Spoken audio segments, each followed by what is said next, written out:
मेरा रंग दे बसंती चोला, था भगत सिंह ने बोला। जब भड़का गांधी का शोला, आसन दुश्मन का डोला। आजादी के निशानी है, वीरता के कहानी है। जन जन में जगा दे इनकलाब का नारा, ओइसन आपन तिरंगा प्यारा, ओइसन आपन तिरंगा प्यारा। दोस्तों, आपको स्वागत है आपके अपने यूट्यूब चैनल गुरु मस्ती जीएनएमटी पर। दोस्तों, आज बहुत ही खुशी की बात है कि आज हम लोग बहुत ही हर्षो उल्लास के साथ हम लोग 15 अगस्त को मनाएं। सो दोस्तों, हम लोग आज मैं चलता हूं डायरेक्टली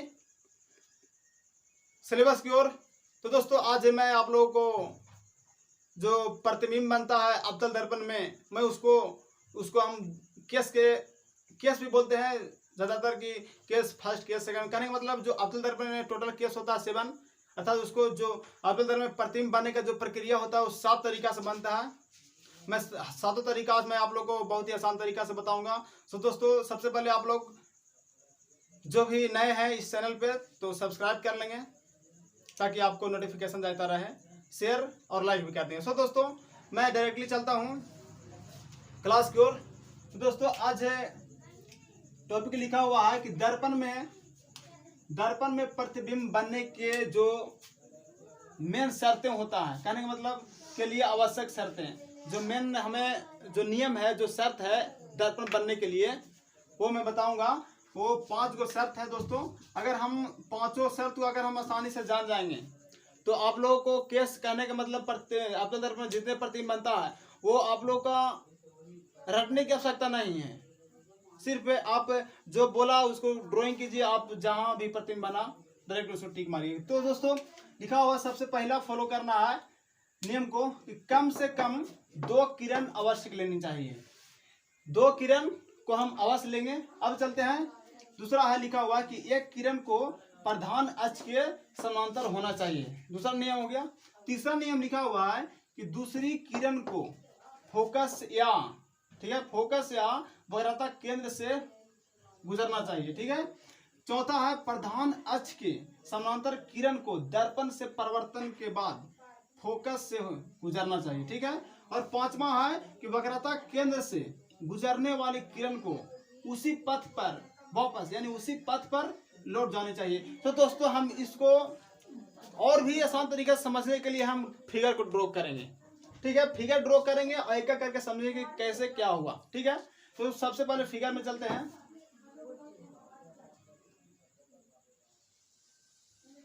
ये मेरा अब्दल दर्पण हो गया, इसको बाहर से रंजित कर देंगे, कहने का मतलब कलाई कर देंगे, कहने का मतलब रंग देंगे, पॉलिश कर देंगे, है ना।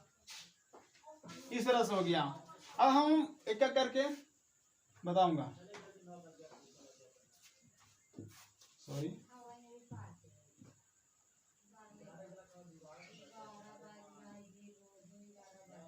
यहां से लीजिए। तो इसको मान लीजिए एम डैश, ये जो हो गया अब्दल दर्पण हो गया, ठीक है। इसको लिख देते हैं अब्दल दर्पण, ठीक है। और ये जो होता है यहाँ पी, इसको हम ध्रुव बोलते हैं। अब यहाँ जो आप लोग को मैं और आसान से बताऊंगा, ये आपको वक्रता केंद्र सी हो गया और मेन फोकस जो मुख्य फोकस हुआ वो मेरा यहाँ हो गया। सॉरी, ये मेरा मुख्य फोकस हो गया, ये वक्रता केंद्र हो गया, मुख्य फोकस हो गया और यहाँ मेरा ध्रुव हो गया। दोस्तों, इसमें ज्यादातर हमको इतना ही पॉइंट का यूज है। तो दोस्तों, अगर आप चाहते हैं और इधर मेरा अनंत हो जाएगा, अनंत, इसको अनंत बोलते हैं, अनंत, ठीक है। बस इतना ही पॉइंट का हम लोग को आवश्यकता है इसमें। अगर हम दोस्तों अब समझेंगे कि मेरा ध्रुव क्या है, मुख्य फोकस क्या है, वक्रता केंद्र है क्या है वक्रता केंद्र। तो दोस्तों, इसको समझने के लिए मैं इस वीडियो में नहीं बता रहा हूं, बल्कि आप डिस्क्रिप्शन के लिंक में जाइए, उसमें वीडियो का लिंक दिया हुआ है। डिस्क्रिप्शन में जाइए, उसमें वीडियो का लिंक दिया हुआ है दोस्तों, अब वहां से जाकर देख सकते हैं। इसमें मैं सिर्फ केस को ही बताऊंगा। तो दोस्तों सबसे पहले इसको माइंड में आप लोगों को रखना बहुत जरूरी है। तो दोस्तों मैं अब चलता हूं केस फर्स्ट में। तो पहला केस जो है वो है कि जब वस्तु को हम अनंत पर रखते हैं, तो सबसे पहले अनंत पर कैसे रखें भाई, तो हम इसको ड्रॉ करेंगे सबसे पहले फिगर। तो फिगर ड्रॉ करते हैं कि कहा कि जब वस्तु को अनंत पर रखते हैं। चलिए फिगर ड्रॉ करते हैं। ठीक है, इस तरह से फिगर ड्रॉ हो गया। अवतल दर्पण है, इसको हम बाहर से रंजित कर देंगे।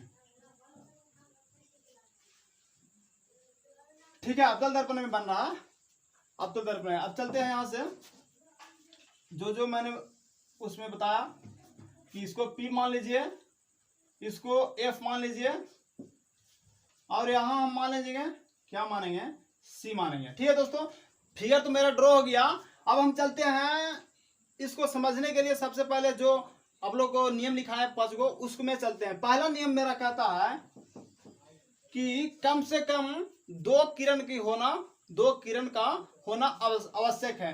तो सबसे पहले 2 किरण को हम ले लेंगे।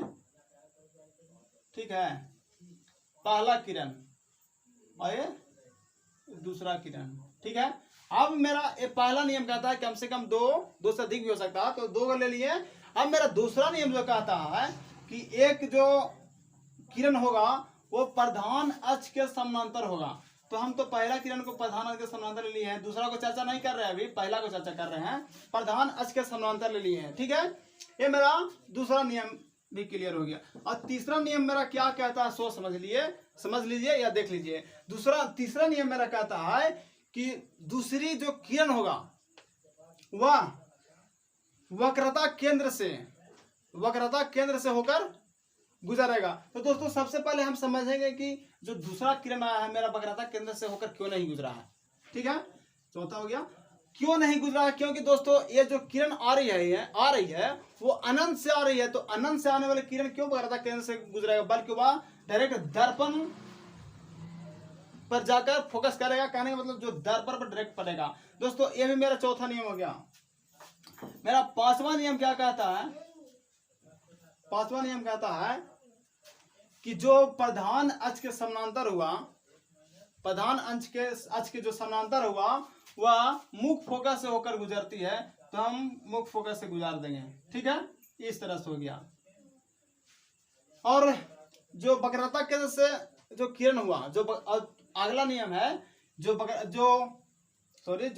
केंद्र से होकर गुजरा है वो वापस लौट जाती है। तो दोस्तों मेरा तो यहाँ किरण जो है वक्रता केंद्र से होकर नहीं गुजरा है। तो दोस्तों हम गुजरा नहीं, जो पहला जो मेरा किरण है उसी तरह से दूसरा है। तो दोस्तों ये भी जो होगा वो मुख्य फोकस से ही गुजरेगा। ठीक है, अब हम ये तो 2 किरण ले लिए, मान लीजिए 2 या 2 से अधिक भी किरण ले सकते हैं। तो नीचे भी लेकर देखते हैं 2 किरण और। तो इसमें भी दोस्तों फिगर मेरा होगा सेम ही होगा, कहने का मतलब ये फोकस पर ही बनेगा। ठीक है, यहां मेरा दर्पण हो जाएगा, ये दर्पण हो गया। और इस मेरा जो बना प्रतिबिंब F पर हुआ, और जो वस्तु हम रखें, वस्तु जो रखें वो अनंत पर रखें। ठीक है, अब आइए इसको हम शॉर्ट में लिखते हैं। क्या, पहला कि वस्तु को जब हम अनंत पर रखें तो मेरा जो प्रतिबिंब बना वो मुख्य फोकस पर बना। ठीक है, मुख्य फोकस या सिर्फ फोकस लिख सकते हैं, मुख्य फोकस पर बना। ठीक है, पहला ये हो गया। और दूसरा, ठीक है, दूसरा कैसा बना। ठीक है, तो इसको हम लिख लेंगे, कैसा बना, तो सबसे छोटा। ठीक है, सबसे छोटा बना, और सबसे छोटा लिख देंगे, सबसे छोटा। तीसरा पॉइंट कहां बना, तो हो गया मुख्य फोकस पर सबसे छोटा। कैसा बना, तो उल्टा। और वो वास्तविक।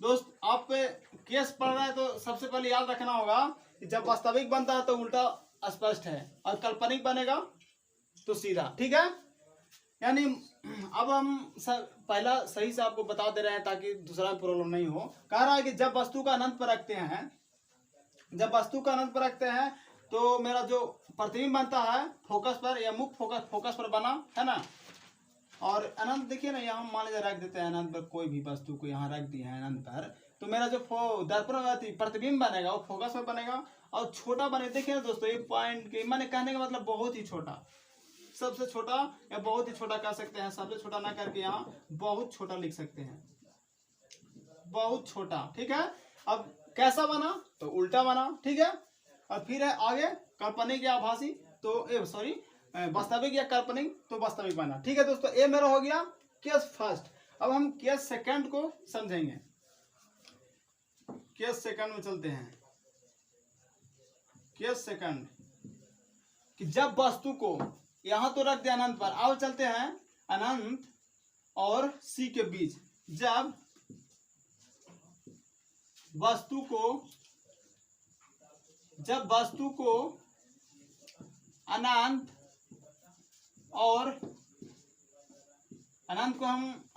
वक्रता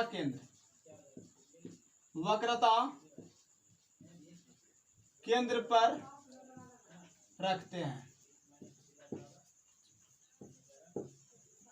अब वक्रता केंद्र को कहते क्या है, चलिए उसको भी लिख देते हैं, सी बोलते हैं, पर रखते हैं। तो दोस्तों आप सबसे पहले हम इसको समझने के लिए ड्रॉ करेंगे फिगर को। चलिए फिगर ड्रॉ कर देते हैं। ये मेरा अवतल दर्पण हो गया, सॉरी, जब वस्तु का अनंत और वक्रता केंद्र, सॉरी वक्रता केंद्र पर नहीं बल्कि वक्रता केंद्र के बीच है ना, बीच रखते हैं। ठीक है, जब बीच रखे तो आइए फिगर में सबसे पहले समझने के लिए,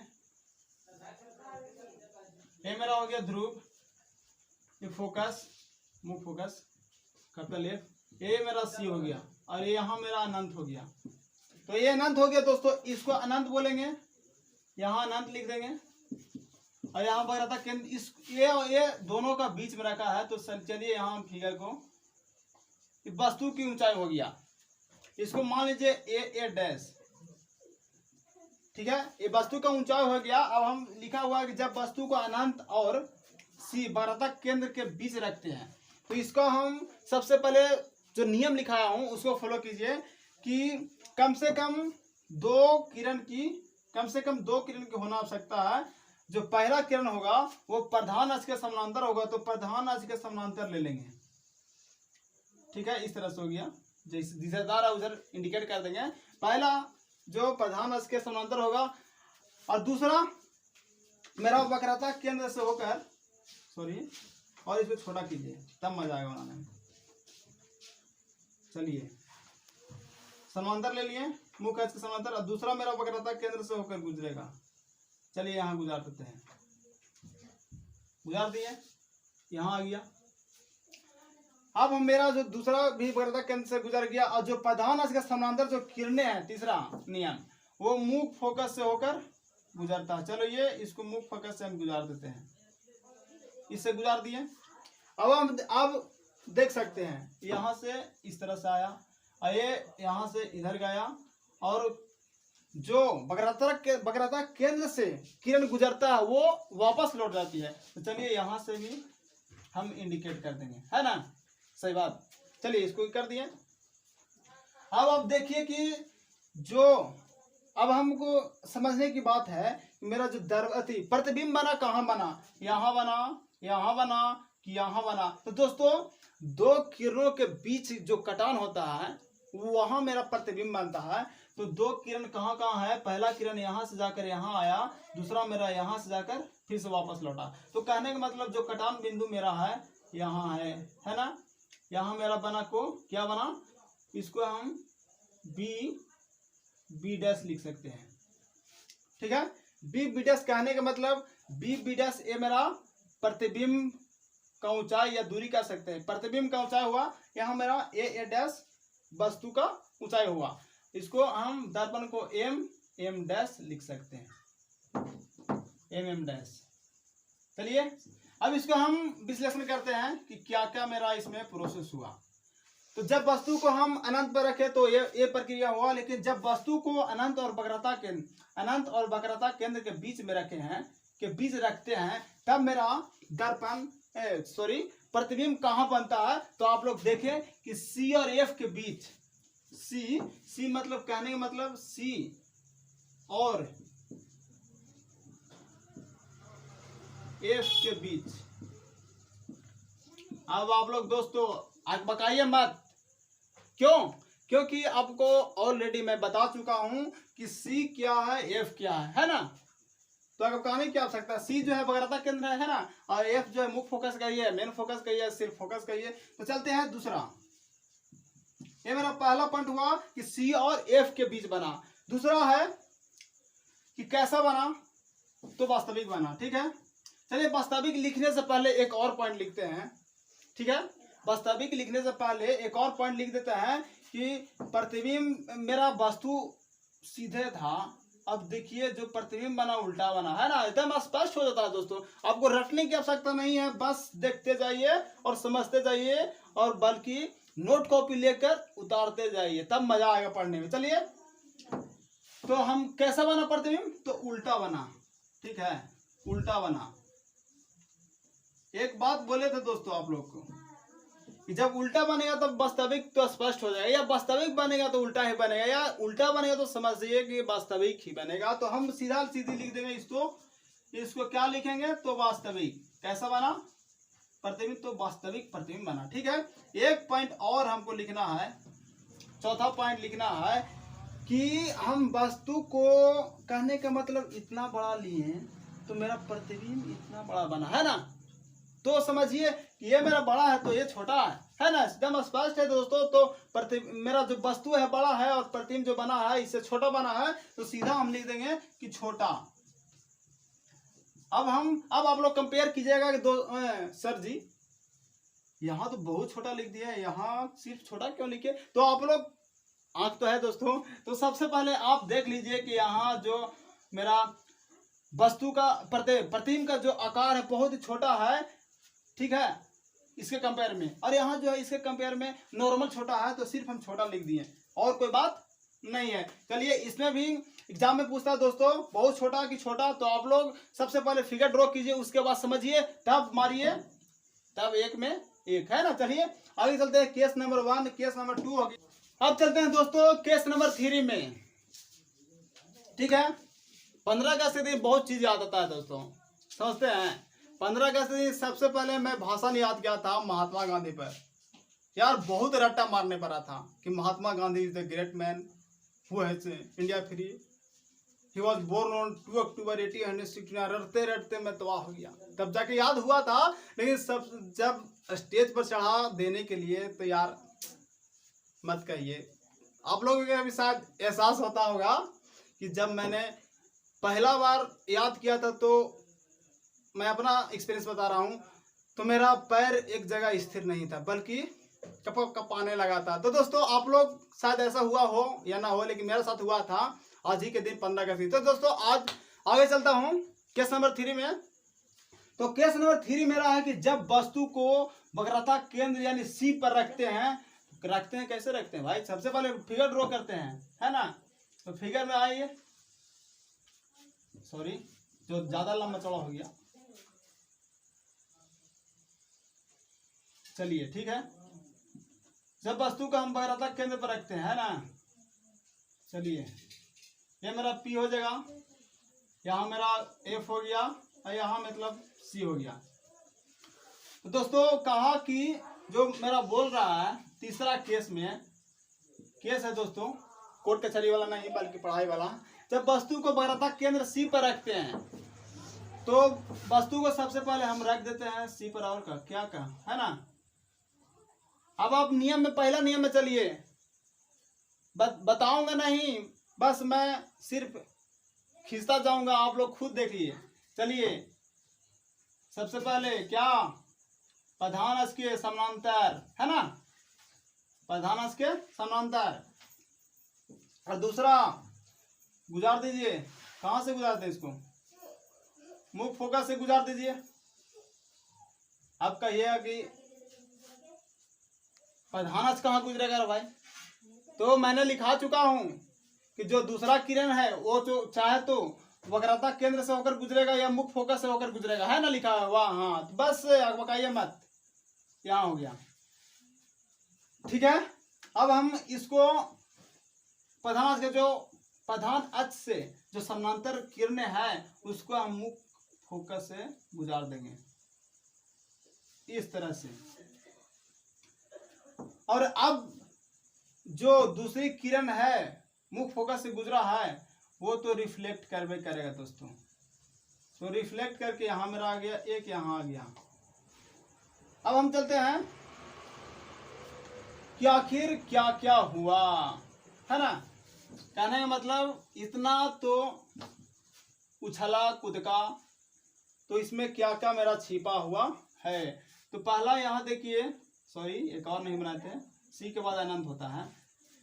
तो यहाँ बहुत उछला कूदा, कहने का मतलब ये मेरा वस्तु है तो हम ए डैश से सूचित कर दीजिए। ए मेरा प्रतिबिंब बन गया तो बी डैश से सूचित कर दीजिए। अब हम चलते हैं क्या क्या मेरा इसमें मिलता है। तो पहला मिलेगा कि जब वस्तु को वक्रता केंद्र पर रखते हैं तो जो मेरा प्रतिबिंब बना वह भी वक्रता केंद्र पर ही बना। वक्रता केंद्र पर, ठीक है, वक्रता केंद्र पर। अब कैसा? तो वास्तविक, ठीक है, वास्तविक। और जब वास्तविक बना तो स्पष्ट है, क्या स्पष्ट है कि उल्टा बनेगा। अब कैसे उल्टा बना देखिए ना, वस्तु के यहाँ रखे और सीधे नीचे आ गया, है ना, उल्टा बन गया। सीधा कब होगा? जब यहाँ बनाया तो यहाँ भी बन गया, तो ये सीधा हो गया। जब ऊपर बनाया नीचे बन गया तो उल्टा हो गया, है ना। चलते हैं, ये उल्टा हो गया। अब तीसरा एक पॉइंट और मेरा बचा हुआ है कि कैसा बना। दोस्त जब ऊपर देख लीजिए आप, फिगर देखिए ना, ऊपर जितना है जितना नीचे है, तो कहने का मतलब वस्तु के बराबर बना। तो वस्तु के बराबर लिख दीजिए, वस्तु के बराबर, ठीक है, वस्तु के बराबर हो गया। ये मेरा तीसरा केस भी क्लियर हो गया। अब मेरा बचा चौथा case, case number 4। Case number 4 में अब धीरे धीरे बढ़ते चल रही है ध्रुव की ओर। चलिए सबसे पहले अनंत पर रखे, फिर अनंत और सी के बीच रखे, अब सी पर रखे। अब रखने जो जा रहे हैं सी और एफ के बीच में रखेंगे। तो सी को नाम है वक्रता केंद्र, ठीक है। जब वस्तु को, सॉरी अच्छा से लिखिए, कि जब वस्तु को सी, कहने का मतलब वक्रता केंद्र, चलिए वक्रता केंद्र सी और एफ पर, एफ को कहते हैं मुख्य फोकस या फोकस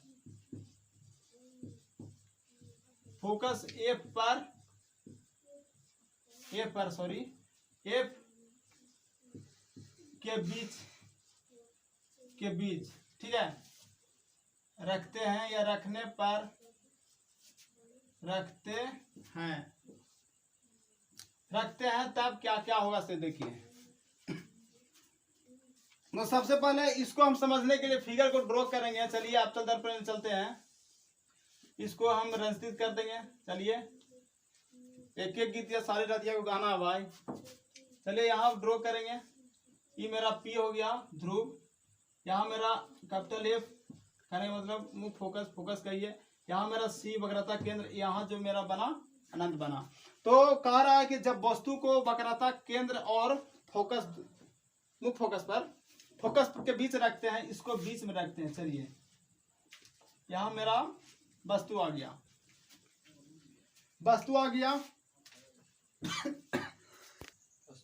तो दोस्तों इसको अब हम किरण को गुजारेंगे। तो सबसे पहले गुजारेंगे प्रधान अक्ष के समानांतर, तो गुजार देंगे यहाँ प्रधान अक्ष के समानांतर, इंडिकेट कर देंगे।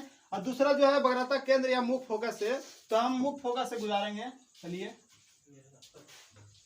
यहाँ आ गया, सीधा सीधा तीरिएगा। चलिए यहाँ भी हो गया। अब क्या करना है कि जो प्रधान अक्ष के समानांतर गुजरा है उसको हम मुख्य फोकस से गुजार देंगे। चलिए आते हैं, गुजर गया। अब क्या करना है कि जो दूसरा किरण है उसको जस्ट रिफ्लेक्ट करेगा तो सीधे आ जाएगा यहाँ। अब सीधा तीर लीजिएगा। चलिए यहाँ आया तो हम इसको इस तरह से बना देंगे, ठीक है। अब हम देखें शो करेंगे इसको, मान लीजिए ए डैश वस्तु दूरी है, ए प्रतिबिंब दूरी है तो बी, और बी डैश ये दर्पण है तो एम डैश। इस तरह से हो गया। यहाँ किरण आया है, शो कर दीजिए, यहाँ आया है। अब हम इसको में क्या क्या मिलता है, 4 पॉइंट है, उसको हम सबसे पहले फाइंड करेंगे। पहला क्या मिला कि जब वस्तु को वक्रता केंद्र मुख्य फोकस के बीच रखते हैं तो प्रतिबिंब जो मेरा बनता है, यहाँ देख लीजिए ये सी है और ये अनंत है ना, ये अनंत है और इसका जस्ट बीच में बना है। तो अनंत और सी के बीच लिख देंगे कि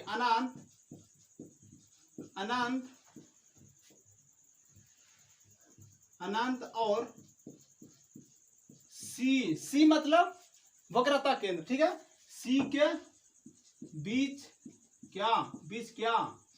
बीच बनेगा, क्या बनेगा, प्रतिबिंब, ठीक है।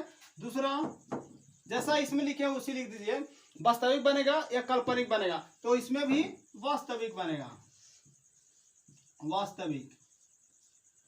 अब आप आगे चलते हैं, लिखा हुआ है इसमें उल्टा, तो दोस्तों इसमें भी उल्टा ही है ना, लिए है ऊपर में प्रतिबिंब आना है नीचे में, तो इसको भी उल्टा ही लिख देंगे। अब आप देखिए इसमें तो वस्तु के बराबर लिखा है, तो हम इसमें नहीं लिखते हैं, नहीं। सबसे पहले हम लोग देखिए ना कि ये जो बना है ये वस्तु है इतना, और ये जो प्रतिबिंब बना है बड़ा, तो हम यहाँ लिख देंगे सीधा सीधी। याद रखिए ना, फिर कहीं याद रखो ना। अब इसमें हम देखेंगे कि प्रतिबिंब कैसा बना, तो वस्तु इतना बड़ा है और प्रतिबिंब मेरा इतना बड़ा बना, और ये ऊपर है ये नीचे बना, कहने का मतलब उल्टा बना। और कैसा, इतना बड़ा तो इतना बड़ा, कहने का मतलब बड़ा, ठीक है दोस्तों। ये मेरा तीसरा क्लियर, यहाँ चौथा क्लियर। आगे चलते हैं, केस नंबर 4 हो गया। केस नंबर 5 में चलते हैं। 5वां केस है कि जब वस्तु को मुख्य फोकस यानी फोकस पर रखते हैं, तो फोकस पर कैसे रखेंगे भाई, फिगर से समझते हैं। आइए, ये हो गया अवतल दर्पण, ठीक है। ये ध्रुव हो गया, ये फोकस हो गया, और यहाँ मेरा हो गया सी। वक्रता केंद्र मेरा इनफिनिट कहने का मतलब, इनफाइनाइट कहने का मतलब अनंत हो गया, ठीक है, इनफाइनाइट हो गया। अब हम चलते हैं कि जब वस्तु को हम फोकस पर रखते हैं, जब वस्तु को फोकस पर रखते हैं, चलिए फोकस पर रख दिए। अब फोकस पर रखते हैं तो 2 को इससे भी किरण जाएगा, एक दर्पण की ओर, दूसरा निकाल देंगे हम वक्रता केंद्र से बाहर, इस तरह से। चलिए ऊपर से रिफ्लेक्ट होकर आता है, यहाँ हो गया। अब हम जो प्रधान अक्ष के समांतर होगा वो गुजरेगा मुख्य फोकस से। चलिए इसको भी हम गुजार देते हैं, इसको सीधे लेके चलते हैं। कहने का मतलब दोस्तों ज्यादा तीरने की आवश्यकता नहीं है, चलिए इतना है। ये मेरा जो मिलेगा, पता ना अनंत पर मिलेगा या ना मिलेगा पता नहीं है, लेकिन अनंत पर मिल जाना चाहिए। तो हम अनंत की बात क्यों करें, जो मिले उसी को करते हैं ना। तो चलते हैं, कैसा बना प्रतिबिंब, कहाँ बना, उसके बारे में। तो जब वस्तु को हम फोकस पर रखते हैं तो प्रतिबिंब मेरा अनंत पर, ठीक है, अनंत पर क्या, अनंत पर बनेगा। दूसरा कैसा बनेगा, सो देखेंगे तो मेरा बनेगा वास्तविक ही बनेगा, है ना। तो हम वास्तविक लिख देंगे, वास्तविक, ये हो गया। तीसरा मेरा हो जाएगा कि जब ए ऊपर है तो अनंत अनंत पर बना, नीचे बना तो हम उल्टा लिख देंगे, है ना। उल्टा जब बना तो जब भाई अनंत पर बनेगा तो पता ना कहाँ बनेगा, तो कहने के बाद जो प्रधान जो मुख्य अक्ष से जो प्रधान अक्ष गुजरा है उससे तो हमेशा बड़ा ही बनेगा। कहने के बाद जो वस्तु लिए हैं उससे तो बहुत ही बड़ा बनेगा। तो सबसे पहले हम इसको लिख देंगे कि बहुत, क्या लिखेंगे, बहुत बड़ा। ये हो गया दोस्तों पांचवा भी क्लियर। अब हम चलते हैं डायरेक्टली, टाइम नहीं लेते हुए सीधा केस नंबर 6 में। केस 6 जब हम फोकस पर ले लिए हैं, अब आगे बढ़ते हैं तो फोकस और ध्रुव के बीच चलते हैं। लिखते हैं कि जब वस्तु को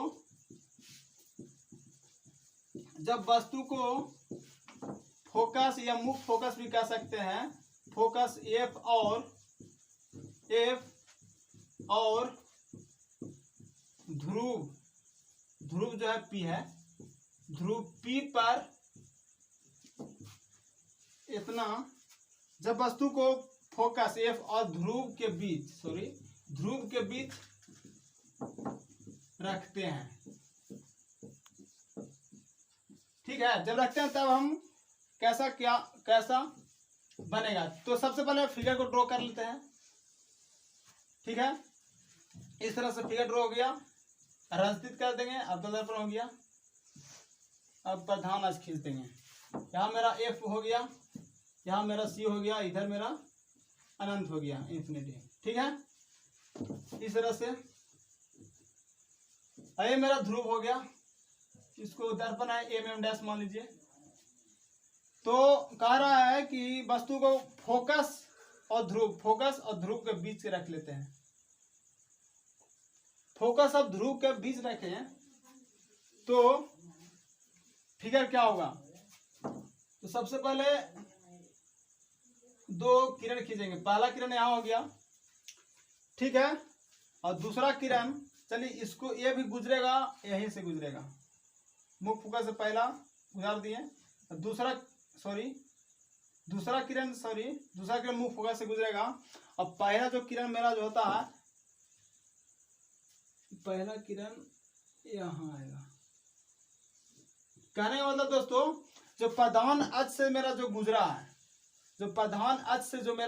है, वो फोकस से गुजर गया, और दूसरा जो किरण मेरा है वो सी से गुजर गया। तो दोस्तों ये अच्छा नहीं लग रहा है ना।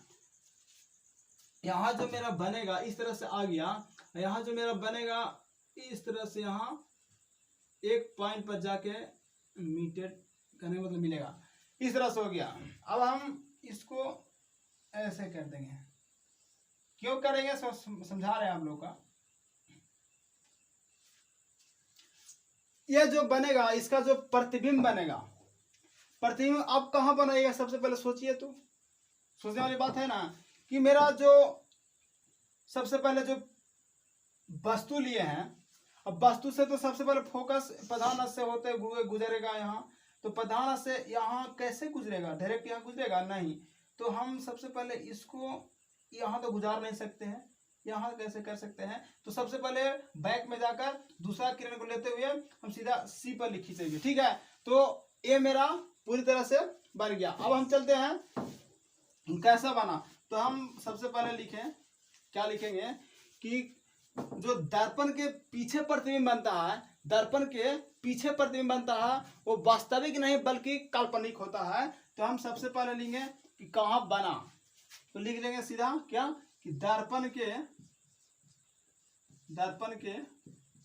पीछे, है ना। दोस्तों आपको इसमें कुछ कारीगरी करने की आवश्यकता नहीं है, जो जैसा दिया हुआ वैसा सिर्फ ड्रॉ करते जाइए। दर्पण के पीछे बना, जब दर्पण के पीछे बनेगा तो यह वास्तविक नहीं बल्कि काल्पनिक बनेगा। तो काल्पनिक लिख दिए, ठीक है। अब हम मेरा तीसरा पॉइंट है कि कैसा छोटा बनेगा या बड़ा बनेगा, ठीक है, और उल्टा बनेगा या सीधा बनेगा। तो देखिए वस्तु को हम ऊपर की ओर लिए तो प्रतिबिंब भी मेरा बना ऊपर की ओर, तो हम इसको सीधा लिख सकते हैं। एक बात और कि जब काल्पनिक बनता है तो प्रतिबिंब सीधा ही होता है। जब प्रतिबिंब काल्पनिक बनता है तो उसका जो आकृति होता है बने का, जो सीधा होता है। अब मेरा चौथा जो एक पॉइंट और छूट रहा है कि छोटा बड़ा या बहुत बड़ा, तो इसमें भी बहुत ही बड़ा होगा। नॉर्मली बड़ा भी कह सकते हैं, ठीक है, बड़ा हो गया। ये मेरा हो गया छठा। एक और है दोस्तों, वो है लास्ट। बस बने रहे वीडियो पर, उसको भी मैं बता ही देता हूँ और क्लियर ही कर देता हूँ। दोस्तों आपको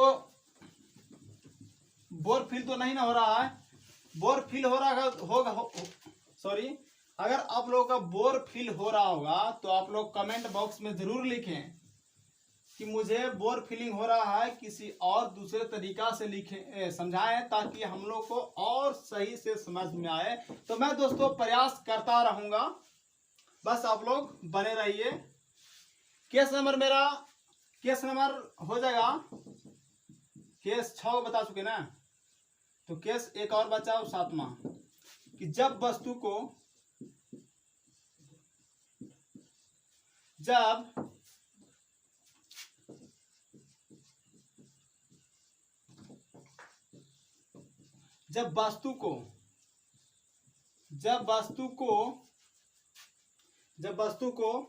ध्रुव पर रखते हैं, जब वस्तु को ध्रुव पर रखते हैं तो इसको हम तो सबसे पहले हम ड्रॉ करेंगे दोस्तों फिगर को। चलते हैं, यह अब्दुल दर्पण हो गया। प्रधान अक्ष को खींच दीजिए। यहाँ मेरा P अर्थात ध्रुव हो गया। ये मेरा मुख्य फोकस हो गया। यहाँ मेरा C और यहाँ मेरा इनफाइनाइट यानी अनंत हो गया। तो दोस्तों दर्पण को हम M' से सूचित कर देंगे सबसे पहले। अब हम चलते हैं कि जब वस्तु को हम ध्रुव पर रखते हैं, कहने का मतलब इस पे रखते हैं, ठीक है, ध्रुव पर रख दिया है वस्तु को। अब हम चलते हैं, इसमें कारीगरी करने की आवश्यकता नहीं है दोस्तों, ठीक है। ध्रुव पर फिगर क्या उतना बताते जाए। आप लोग तो समझदार हैं, आप लोग बना लीजिएगा कि वो यहाँ से गुजारते हैं, यहाँ से गुजारते हैं, तो इसको हम डायरेक्टली लिख देता हूँ। आप लोग समझिए कि टास्क वर्क में जरूर खोजिएगा इसको, ठीक है। चलिए हम इसको कैसा बनेगा, तो ध्रुव पर ही बनेगा। इसका जो प्रतिबिंब बनेगा, इसको ध्रुव पर ही भी लिख सकते हैं, कोई जरूरी नहीं है। चलिए ध्रुव पर बनेगा। और कैसा बनेगा, तो काल्पनिक बनेगा, ठीक है। और जब जानते हैं दोस्तों आप लोग, जब काल्पनिक बनता है तो प्रतिबिंब कैसा होता है, सीधा। प्रतिबिंब सीधा होता है। एक और मेरा बच रहा है, चौथा नंबर जो मेरा होता है वो बराबर कहने का मतलब दोस्तों, ध्रुव पर जब वस्तु को लेंगे तो ध्रुव पर ही बना, और जब सीधा भी बना तो ये जो होगा वस्तु के बराबर होगा। तो लिख दीजिए वस्तु के बराबर,